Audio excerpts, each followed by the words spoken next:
ஆண்டவராக இயேசு கிறிஸ்து நேற்றும் என்றும் மாறாதவராக இருக்கிறார்.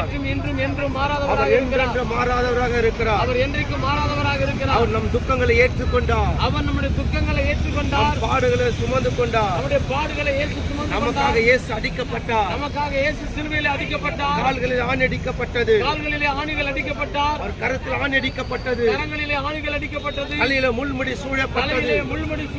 விழாவிலே ஈட்டி வைத்து குத்தினார்கள். ஒரு தெய்வத்துக்கு பரிசுத்தமான தெய்வம் மனிதனுக்காக அடிக்கப்பட்டார். மனிதனுக்காக ரத்தம் சிந்தினார். மனிதனுக்காக இயேசு மரித்தார். மனிதனுக்காக இயேசு 3ஆம் நாள் உயிர்த்தெழுந்தார். ஏன் அவர் உயிர்த்தெழுந்தார்?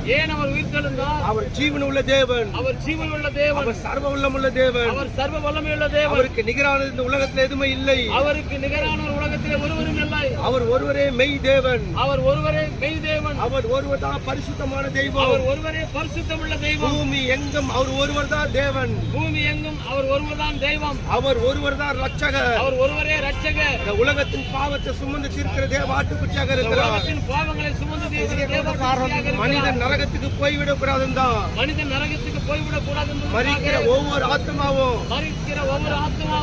நரகத்துக்கு போய்விடுகிறது. பாதாளத்துக்கு போய்விடுகிறது. அதுக்காக தான் இயேசு ரத்தத்தை சிந்தினார்.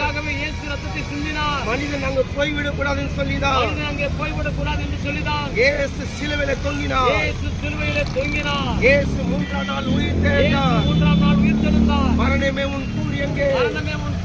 பாதாளமே உன் ஜெயம் எங்கே? வெற்றி வேந்தனாக இயேசு இன்றைக்கு அவர் சிங்காசனத்தில் அமர்ந்திருக்கிறார். வானம் அவர் சிங்காசனம். பூமி அவர் பாதபடி.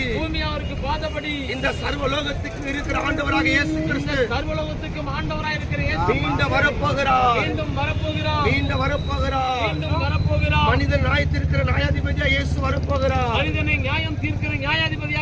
இனி காலம் செல்லாது. இனி காலங்கள் கொடூரமான காலங்கள்.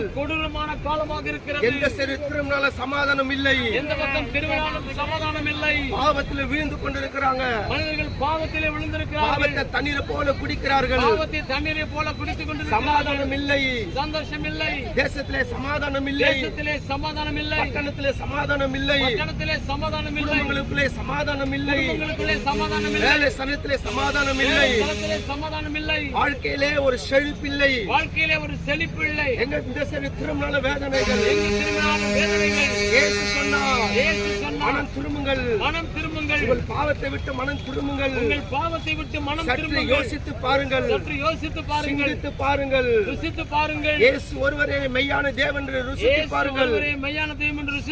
கர்த்தர் நல்லவர் என்று ருசித்து பாருங்கள்.